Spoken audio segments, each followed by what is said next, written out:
चलो one by one जरा पूछ लेते हैं। स्टार्ट करते हैं जयवीर से। क्लास 8 में पढ़ा था, एक ऐसा रैशनल नंबर बताओ जिसका मल्टीप्लिकेटिव इनवर्स संभव नहीं है। फिल इन द ब्लैंक्स में क्वेश्चन था, नहीं पढ़ा? ऑनलाइन पुराने मैथमेटिशियन थे, उन्होंने क्या किया कि एक सर्कल बनाया और सर्कल के सरकमफेरेंस को उसके डायमीटर से डिवाइड किया, तो एक ऐसा नंबर आया जो कभी रुकने का नाम ही नहीं ले रहा था। तो वहां से जन्म हुआ किसका? इरेशनल नंबर का। इसकी वेटेज 22 to 23 मार्क्स है बोर्ड में। इसकी 18 मार्क्स है। ट्रिग्नोमेट्री 12 to 14 मार्क्स का है। Surface area in volume 14 to 16 marks का है। और ये पूरा जो है आपका 20 समथिंग मार्क्स का है।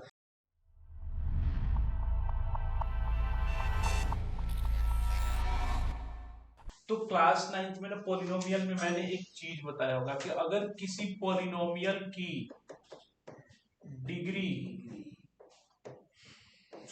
2 है, समझ में आ रही बात? हाँ। तो उसमें जीरोज की संख्या भी कितनी होगी? 2। ना 2 से ज्यादा ना 2 से कम। आगे बात समझ में? देखो, अगर आपसे ओरल कोई क्वेश्चन पूछता है ना, तो आपसे कभी भी ऐसा क्वेश्चन नहीं पूछेगा जिसमें आपको ना बहुत सारी एक्सप्लेनेशन देनी। आ रही बात समझ में? वो क्या पूछेगा आपसे? एक ऐसा पूछेगा जिसका आप ना एक शब्दों में आंसर कर सको। ठीक है, आप ना ध्यान से सुनो बैठ करके, आपको समझ में ना चीजें अपने आप याद आएंगी। उसकी टेंशन मत लो कि सर याद ही नहीं रहता, आप बस सुनने का काम करो, याद रहेगी। जैसे ये तो सुना हुआ है, लेकिन किसी ने भी ना ये नहीं बोला कि डिग्री और जीरोज में क्या रिलेशन है। तो आपसे कभी पूछे कि डिग्री और जीरोज में क्या रिलेशन है, तो सीधा बोलना कि सर जी जिसकी जितनी डिग्री उतने ही उसके जीरोज, मतलब उतने ही एक्स की वैल्यू पॉसिबल है जो उसको क्या बनाएंगी? जीरो बना देंगे। आगे बात समझ में? अब इस इक्वेशन पे विचार करते हैं जरा। तो इसका क्या है जी? X square minus 1 equals to 0 है जी बच्चों। तो इसकी डिग्री कितनी है? 2। तो इसके जीरोज कितने होंगे? 2। लेकिन आप सबने क्या बताया? एक एक जीरोज बताया, इसीलिए मैंने क्वेश्चन उठा दिया कि इसकी डिग्री और जीरोज में क्या रिलेशन। मेरा सवाल ये उठा हुआ था कि बच्चे एक चीज बताओ कि क्या आप लोग ऐसे ही इसको सॉल्व कर सकते हो क्या? किसे? इसको इस तरह से सॉल्व कर सकते हो क्या? नहीं कर सकते। क्यों नहीं कर सकते? अब एक चीज बताओ, 2 + 3 कभी भी 0 हो सकता है? नहीं। 5 + 6 कभी भी 0 हो सकता है? नहीं हो सकता ना। मतलब कहने का मतलब ये है कि दो पॉजिटिव नंबर को ऐड करके 0 आएगा क्या कभी? कभी आएगा नहीं। अगर आपको लगता है तो दो ऐसे पॉजिटिव नंबर सोचो जिनको ऐड करके 0 आए, हो ही नहीं सकता। दो पॉजिटिव नंबर का डिफरेंस 0 आ सकता है, लेकिन दो पॉजिटिव नंबर का सम कभी भी 0 नहीं आ सकता है। लेकिन फिर भी लिखने वाले ने x² + 1 को क्या लिख दिया बच्चों? 0 लिख दिया। x² कैसा नंबर है? एक पॉजिटिव नंबर है। और 1 भी कैसा नंबर है? एक पॉजिटिव नंबर है। फिर भी दोनों का सम क्या आ रहा है बच्चों? 0 आ रहा है। तो यहीं से मामला गड़बड़ हो गया। अगर आप चलो x² = -1 कर देते हो, स्क्वायर हटाते हो तो अंडर रूट में -1 लिख देते हो। कभी ऐसा नंबर देखा है क्या जो अंडर रूट में नेगेटिव आता? नहीं देखा है ना। तो यहां से जन्म होता है एक ऐसे नंबर का जिसको बोलते हैं इमेजिनरी नंबर। क्या बोलते हैं इसको? या फिर नॉन रियल, जो रियल नहीं है। ठीक है, इसीलिए चैप्टर का नाम रियल नंबर। मतलब कि अगर कुछ दुनिया में रियल है तो इमेजिनरी भी होता है, और उसके बारे में पढ़ाई आपको क्लास 10th में, सॉरी 11th में पढ़ने को मिलेगा। फिलहाल यहाँ पे पढ़ने, बस मैं इसकी डिस्कशन इसलिए किया कि अगर ये रियल है तो there is something which is called non real और इमेजिनरी, वो भी एक चैप्टर है। क्लियर बात? रियल नंबर्स, ठीक है जी। देखो नेचुरल नंबर क्या होते हैं, यही से स्टार्ट करते हैं। नेचुरल नंबर्स जिसको हम कैपिटल एच से डिनोट करते हैं, और बच्चों क्या होते हैं 1 2 3 4 एंड सो ऑन, ठीक है। फिर है आपका होल नंबर। होल नंबर्स क्या होते हैं, वो जीरो से स्टार्ट होंगे, 0 1 2 3 डैश डैश डैश। उसके बाद होल नंबर्स के बाद आपके आ जाते हैं rational number. Natural 1 2 3 4 rational numbers, numbers in the form of p by q where q not equals to 0, irrational number। देखिए irrational नंबर पर लिखते हैं नंबर्स कुछ डेसिमल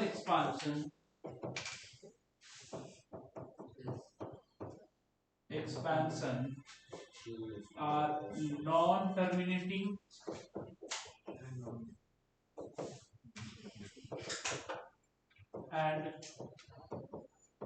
non-repeating। सर आपने राशन नंबर को किससे वो करा है? क्यू से, Q non-repeating। Sir number for example 2.31257980 0 1 2 0 0 3 0 0 0 0 0 0 5 0 0 0 0 and so. ना तो कोई पैटर्न है और ना ही वो रुकने का नाम ले रहा है, ठीक है। तो उसको हम लोग क्या बोलेंगे, इरेशनल नंबर्स।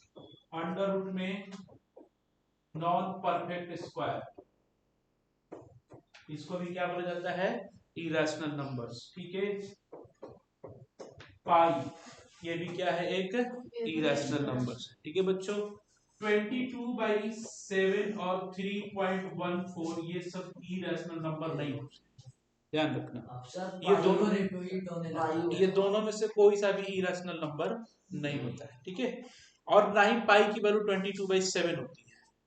पाई की वैल्यू 22/7 होती नहीं है। जैसे जी की वैल्यू 9.8 होती है, हम 10 ले लेते हैं 9 पॉइंट, फिर भी जी की वैल्यू नहीं होती, वो 9.8 के आगे भी डेसिमल जाता है उसमें, ठीक है ना जी। तो जैसे जी की वैल्यू 9.8 की जगह 10 ले लेते हैं, वैसे ही पाई की वैल्यू 22/7 ले लेते हैं, ताकि बस समझ में। पाई की जो वैल्यू है 3.14 से ज्यादा होती है, 22/7 से कम होती है, उसके बीच में होती है, ठीक है। इसका जन्म कैसे हुआ था पाई का, तो जो पुराने मैथमेटिशियन थे उन्होंने क्या किया कि एक सर्कल बनाया और सर्कल के सरकमफेरेंस को उसके डायमीटर से डिवाइड किया, तो एक ऐसा नंबर आया जो कभी रुकने का नाम ही नहीं ले रहा था। तो वहां से जन्म हुआ किसका, इरेशनल नंबर का। अरे बस समझ में, जो हमारे पुराने पाइथागोरस गणित शास्त्री थे, तो उन्होंने क्या किया, एक कोई भी सर्कुलर व्हील था उनके पास, ठीक है ना, उसका उन्होंने क्या किया कि सरकमफेरेंस मेजर किया और उसके डायमीटर से उन्होंने उसको डिवाइड किया। तो उन्होंने देखा कि ये एक ऐसा नंबर आ रहा है जिसका डिवीजन कभी रुकने का नाम ही नहीं ले रहा, तो वहां से इरेशनल नंबर का जन्म होता है। तो pi is the irrational number, ना तो 3.14 होता है और ना ही 22/7 होता है बच्चों, ठीक है। सर 10th में हमें कितनी वैल्यू लेनी है पाई की? नहीं, पाई की वैल्यू तो हम 22/7 ही लेंगे, ठीक है। इरेशनल रैशनल हो गया। उसके बाद आते हैं रियल नंबर्स। तो बच्चों रैशनल प्लस इरेशनल को हम लोग क्या बोल देते हैं, रियल नंबर्स बोल देते हैं। आगे बात समझ में, rational plus irrational is real number, ठीक है। प्राइम नंबर बताइए, ये कैसे sir rational plus irrational? Rational irrational को मिला तो सब कुछ रियल है, और दुनिया में कैटेगरी रियल की दो ही बनती है, अगर कोई रैशनल है तो इरेशनल नहीं होगा, इरेशनल है तो रैशनल नहीं होगा। At a time rational irrational दोनों हो ही नहीं सकता, और ऐसा भी कोई दुनिया का नंबर नहीं है जो रैशनल और इरेशनल दोनों कैटेगरी से बाहर हो ही नहीं सकता। तो प्राइम नंबर, सबसे पहले नंबर तो पॉजिटिव नंबर होते हैं, इस बात को ध्यान रखें, कोई भी प्राइम नंबर नेगेटिव नहीं हो सकता। तो पॉजिटिव नंबर, और positive number positive numbers which have only two factors, one and the number itself. one And number itself. and itself. एक ऐसा पॉजिटिव नंबर जिसके दो ही फैक्टर्स हो सकते हैं, एक तो 1 हो और दूसरा वो खुद हो नंबर हो, उसको क्या बोलते हैं हम लोग? प्राइम नंबर बोलते हैं। आएगा समझ में? और prime number are odd number except 2 को छोड़ करके सारे प्राइम नंबर जो है क्या है? ऑड नंबर है। तो अब ये ध्यान देने वाली बात है, 2 is only even prime number. 2 जो है ओनली इवन प्राइम नंबर होता है। ठीक है बच्चों? कंपोजिट नंबर, ठीक है, पूरे नंबर सिस्टम को दुनिया में, जैसे ये है ना इंसानों की दुनिया, अगर नंबर का कोई दुनिया होता होगा, नंबर वर्ल्ड, तो जैसे पूरी दुनिया साउथ पोल और नॉर्थ पोल और साउथ पोल में डिवाइडेड है, तो वैसे पूरा नंबर सिस्टम जो है, रियल नंबर का नंबर सिस्टम, इमेजिनरी की बात नहीं करें, मैं अगर नंबर बोलूं मतलब रियल की हम बात करें, तो वो दो भागों में डिवाइडेड है, प्राइम नॉन प्राइम। एक तो हो गया प्राइम नॉन प्राइम के आधार फैक्टर्स के आधार पे बात करें तो वैसे तो डिवीजन है रैशनल इरेशनल का, जो रैशनल हो सकता है इरेशनल नहीं हो सकता। तो अगर प्राइम नॉन प्राइम इसके बाद में देखें तो कोई नंबर प्राइम हो सकता है तो कंपोजिट नहीं हो सकता, कंपोजिट है तो वो प्राइम नहीं हो सकता। मतलब प्राइम नंबर की डेफिनेशन क्या है कि जिसके दो फैक्टर है, तो कंपोजिट नंबर की डेफिनेशन क्या होगी? जिसके दो से अधिक फैक्टर, जिसके दो से अधिक फैक्टर है। नंबर्स लिखते चले, which has more than 2 factors, जिसके दो से ज्यादा फैक्टर्स हो, या फिर numbers which are not prime। एक ये भी डेफिनेशन हो सकता है कि अगर वो प्राइम नहीं है तो फिर क्या है? कंपोजिट है। प्राइम नंबर नहीं है तो क्या है? वो कंपोजिट नंबर है। Example 4, 6, 8 and 10। अब क्वेश्चन ये नहीं आएगा, क्वेश्चन ये आएगा prime number can have maximum 2 factors. ठीक है, और रीजन में ये था both prime and composite are positive numbers. 4 options आपको पता है ना क्या क्या होते हैं? 4 ऑप्शंस पता है ना आपको क्या क्या है? सर प्राइम बताइए क्या आंसर होगा? पहला ऑप्शन तो ये होता है कि both A and R are correct, R is the correct explanation of A. दूसरा होता है कि both A and R is correct but R is not the correct explanation. और सी डी में एक गलत, दूसरा सही, दूसरा सही, पहला गलत। ठीक है, तो ठीक है, prime number can have maximum 2 factors, सही बात है, दो से अधिक उसके फैक्टर नहीं हो सकते। ठीक है, both prime and composite are positive number, ये भी सही बात है। तो sir both A and R true but R is not the correct, but ये इसका एक्सप्लेनेशन नहीं है, ये इसका एक्सप्लेनेशन नहीं है, तो इसका आंसर होगा बी। बोथ। सर कैन है, कैन नॉट है, कैन नॉट है, कहाँ कैन ये वहां पे क्या है? कैनॉट कहाँ से लगा? Both A and R correct but R is not. Sir board पे आया था। हाँ जी सर तो बिना पढ़े ठीक हो गया। दिक्कत क्या है? प्राइम नंबर के दो से ज्यादा फैक्टर्स होते हैं, मैक्सिमम 2 फैक्टर्स दिखा रहा दिक्कत क्या है ना कि यहाँ पे तो इजी लग रहा है, बोर्ड में क्या होता है ना कि ऊपर एक ट्रिगो का क्वेश्चन रहता है, नीचे ज्योमेट्री का रहता है, बीच में ये रियल का नंबर, तो हम ना वहां पे सोच नहीं पाते। तो बोर्ड में क्या हीरे मोती वाले क्वेश्चन थोड़ी ना पूछे जाते हैं, यही पूछे जाते हैं। हमें क्या है ना कि अपने बेसिक्स पे ही काम करना, उतना टफ नहीं पूछता है वो, उतना टफ पूछेगा ही नहीं, जो 10th में रहेगा वही तो पूछेगा। ठीक है। हाँ भाई, वीडियो रिकॉर्ड है, कोई भी बालक ना वो क्या बोलते हैं बदमाशी नहीं करेगा, और जानते हो मैं ग्रुप में वीडियो डाल देता हूँ, सर वैसे भी और नहीं मैंने करते सबके हैं। पेरेंट्स को बोल दिया हूँ कि सर खोल वैसे खोल भी के नहीं देखते करते रहे। हैं हम। ठीक है, पहले सर पहले एक वीडियो कर ठीक है, आज वाला भी मैं डाल दूंगा। मत डाल सर डालो आप, ठीक है। और जो बदमाशी करेगा ना उसके पेरेंट्स को मैंने पर्सनली शेयर कर दूंगा मैं। को प्राइम नंबर्स, अब इसको सुन के लगता है ना कि प्राइम जैसा ही कुछ होगा, बट ऐसा नहीं है। तो को प्राइम नंबर होते हैं ना कि दो या दो से अधिक ऐसे नंबर जिनका HCF 1 हो, जिसका HCF क्या हो, 1 हो। तो 2 और मोर नंबर्स HCF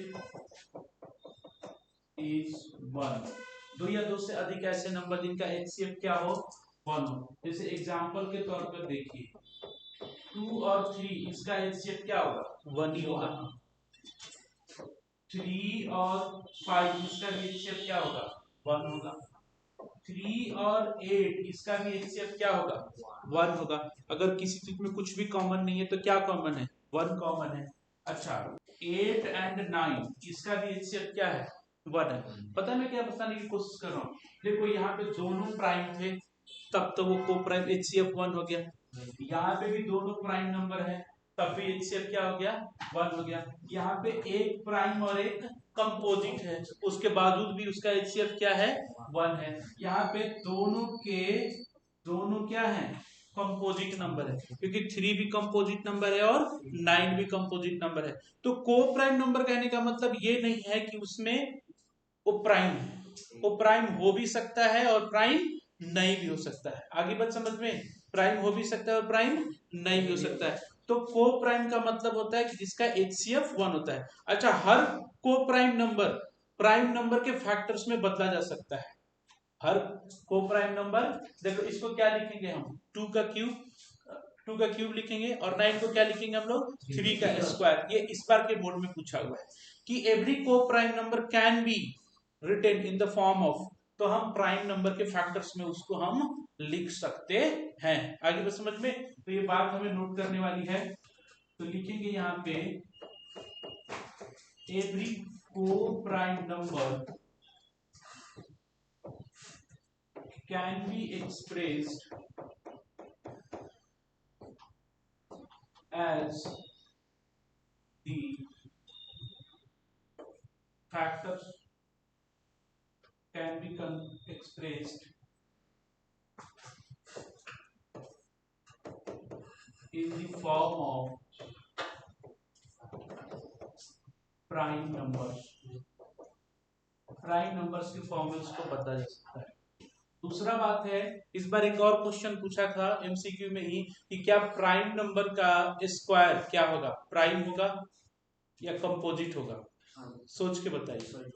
प्राइम नंबर का स्क्वायर क्या होगा, कंपोजिट होगा या प्राइम। जैसे 2 का स्क्वायर 4 है तो 4 है। देखो जी, 2 का स्क्वायर क्या हो गया 4, 3 का स्क्वायर क्या हो गया 9, 4 का स्क्वायर क्या हो गया 16। ये सब के सब क्या है, कंपोजिट नंबर आ रहे हैं ना। तो ये ध्यान देने वाली बात है, अगर भूल भी जाते हैं तो ऐसे करके हम लोग देख लेंगे कि प्राइम नंबर का स्क्वायर क्या होता है, वो कंपोजिट नंबर होता है। तो square of prime numbers equals to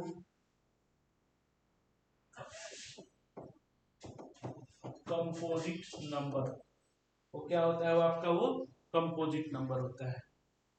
तो ये तो हो गई बेसिक बात, इसमें 3 बातें ध्यान देने वाली है, प्राइम नंबर, को प्राइम नंबर और कंपोजिट नंबर। आगे बात समझ में, तीनों का डेफिनेशन सबको याद हो गया है क्या, ठीक है ना। चलो 1 बाय 1 जरा पूछ लेते हैं, स्टार्ट करते हैं जयवीर से। कंपोजिट नंबर का डेफिनेशन बताइए। Sir composite number which are more than 2 फट से एकदम क्या more than 2 number which has more than multiple भी तो वही होते हैं। ठीक है ओके सर मल्टीपल वही नहीं होते एक ही बात है को प्राइम नंबर एक ही बात। फैक्टर प्राइम सर जिनका HCF 1 होता है जिनका HCF 1 होता है सीधा सीधा बोलने का कि जिनका HCF 1 उसको क्या बोलते हैं को प्राइम नंबर्स उसको क्या बोलते हैं हम लोग को प्राइम नंबर्स आगे बात समझ में अगर आपसे कोई पूछे कि हाईएस्ट प्राइम नंबर क्या है तो बोलना इनफाइनाइट क्या बोलना इनफाइनाइट क्योंकि दुनिया में सारे के सारे क्या बोलते हैं दुनिया में सबसे बड़े प्राइम नंबर का हम पता नहीं लगा सकते ठीक है अरे बस समझ में क्योंकि बड़ा सबसे बड़ा प्राइम नंबर हो कुछ भी हो सकता है जिस तरह दुनिया में जैसे सबसे बड़ा नेचुरल नंबर क्या है ये कोई बात नहीं क्या सबसे बड़ा नेचुरल नंबर भाई किसी ने खोजी ही नहीं है होगा कुछ हमें क्या पता तो वैसे ही सबसे बड़ा प्राइम नंबर भी क्या हो सकता है वो कुछ भी हो सकता है सबसे बड़ा कंपोजिट नंबर क्या हो सकता है तो कुछ भी होता है हाँ एक बहुत इंपॉर्टेंट क्वेश्चन है स्मॉलेस्ट कंपोजिट नंबर कौन होता है हाँ नोट करके पॉइंट लिखो और देखिए 2 क्या है बच्चों प्राइम नंबर 3 क्या है प्राइम नंबर 1 ना तो प्राइम है ना ही वो कंपोजिट है उसको इस कैटेगरी से क्या कर देते हैं बाहर तो सबसे स्मॉलेस्ट कंपोजिट नंबर कौन सा है 4 क्या है स्मॉलेस्ट कंपोजिट नंबर क्या है बच्चों 4 है क्वेश्चन आया हुआ था कि find the LCM of smallest composite number and smallest prime number तो 4 और 2 का एलसीएम क्या होगा 4 ही होगा ऐसा ही कुछ क्वेश्चन था वो जब मैं क्वेश्चन कराऊंगा ना एचसीएफ एलसीएम में तो मैं लूंगा डिस्कस कर दूंगा ठीक है अब आते हैं fundamental theorem of arithmetic fundamental theorem of arithmetic ये कहता है कि दुनिया के किसी भी कंपोजिट नंबर को उसके प्राइम फैक्टर्स में एक्सप्रेस किया जा सकता है सही बात है बचपन से निकालते आ रहे हैं ऐसा कोई नंबर नहीं है जिसको ऐसे ऐसे करके लिखे तो उसमें हम किस नंबर से ट्राई करते थे 2 3 5 7 11 13 इसी से ट्राई करते थे तो फंडामेंटल थ्योरम ऑफ अरिथमेटिक ये कहता है कि every composite number can be expressed as the product of their prime factors understood ये बिल्कुल ये स्टेटमेंट याद रहना चाहिए है ना ये स्टेटमेंट में बहुत बार क्वेश्चन पूछेगा तो लिखेंगे every composite numbers can be expressed as the product of the prime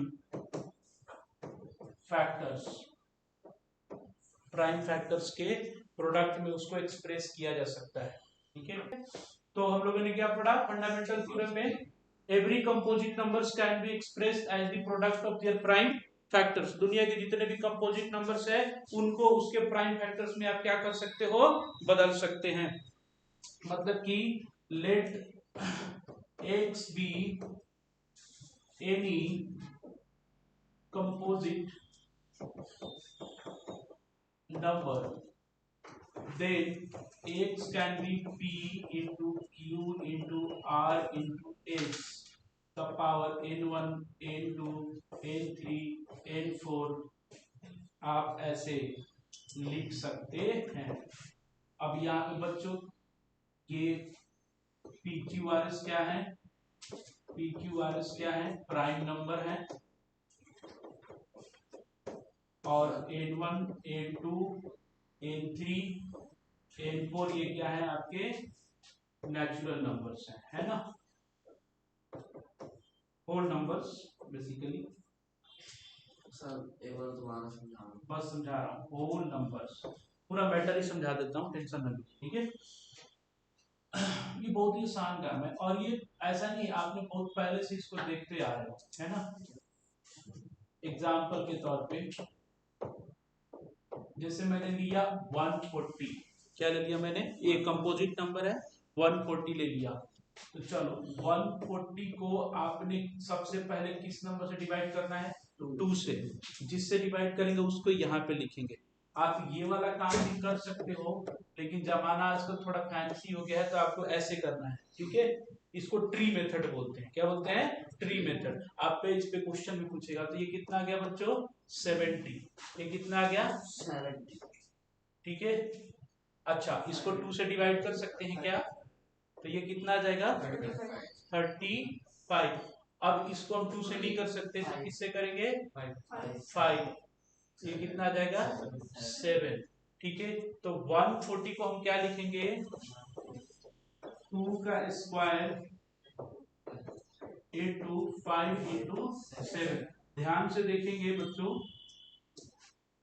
तो prime number prime number prime number, right. वही चीज तो मैंने लिखा था PQRS, क्या था वो? Prime number. और ये क्या है? 1 2 3। ठीक है जी। तो इस तरह से ये है। चलिए ये फ्लैट से कंप्लीट कर लीजिए आप लोग। Express in the form of product of their prime factors।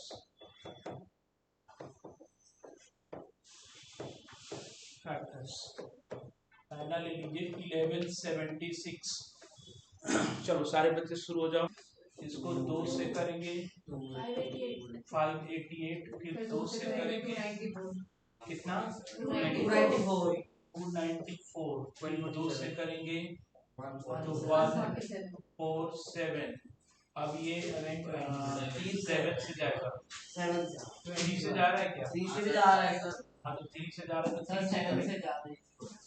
Easy से मतलब नहीं है, ऑर्डर में चलना है आपको। ऑर्डर में हाँ, 3 4 जा 12, 3 9 जा 27, फिर 7 से जाएगा 7 टाइम्स में, तो फिर ये 7 से जाएगा 1 टाइम। जब 1 आ जाए तब आपको क्या करना है?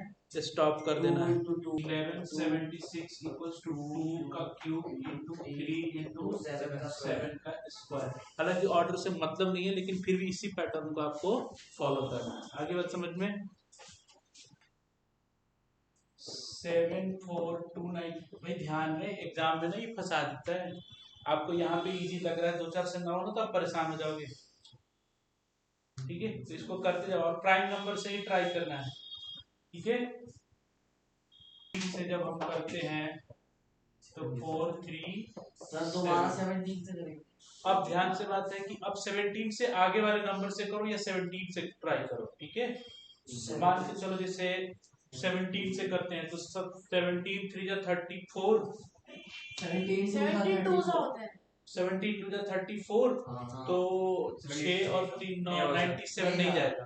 तो अब 19 से देखिए, 19 2 जा 38, तो कितना हो जाएगा? 5 7 57, 19 3 जा 57। सही है। 19 से ये 23 का ना सर, 23 तो प्राइम हाँ, हो गया। खुद ही प्राइम नंबर है। 23 से ही जाएगा फिर। 70 into 90 923 टाइम्स में, फिर 23 से ये 1 टाइम्स में, तो 7 4 2 9 जो है 17 इंटू 19 इंटू 23। आप लोगों को समझ में आया कि मैं ऑर्डर में क्यों बोल रहा था आपको करने के लिए? क्योंकि देखो अगर ऑर्डर में नहीं चलते ना तो यहाँ से 17 के बाद ना फिर इसको आप 3 से 7 से 11 से ट्राई करना स्टार्ट करो। जब ऑर्डर में चलोगे तो पहला वाला 17 से जब हुआ है ना तो दूसरा वाला पक्का 17 या 17 से ज्यादा नंबर से ही जाएगा। चलिए एक और क्वेश्चन बोलते हैं। Find value of x y z। ठीक है ना। तो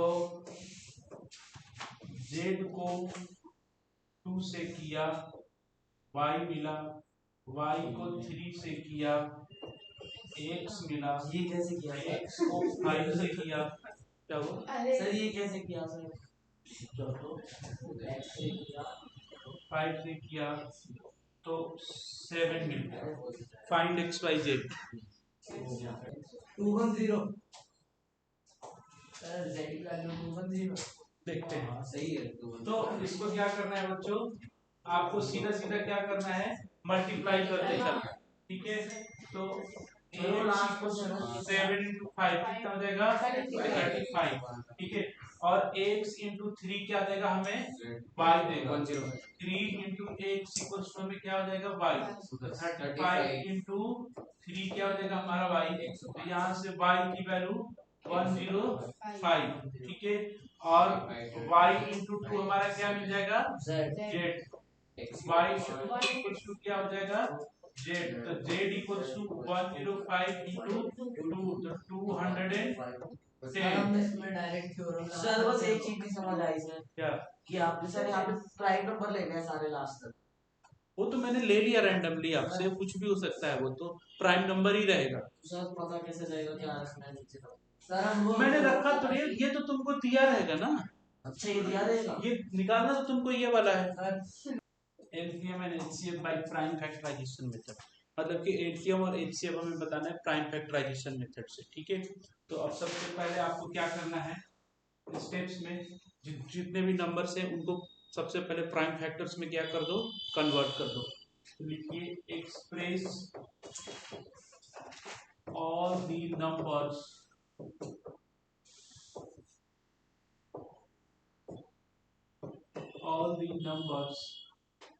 as their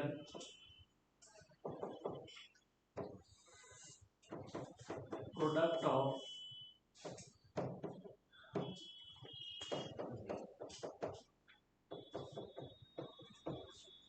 प्राइम फैक्टर। सबसे पहले प्राइम फैक्टर्स में बदल दो उसको। दूसरा क्या है कि एलसीएम जो है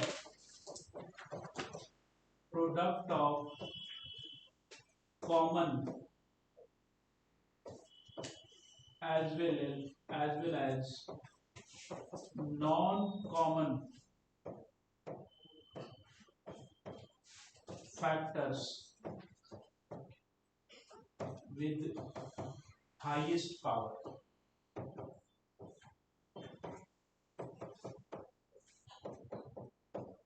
हाईएस्ट पावर्स के साथ, ठीक है। जो कॉमन है वो तो लेना ही लेना है, जो कॉमन नहीं है उसे भी लेना है, मैं बताऊंगा कैसे आपको, ठीक है। HCF क्या होगा इसका, प्रोडक्ट ऑफ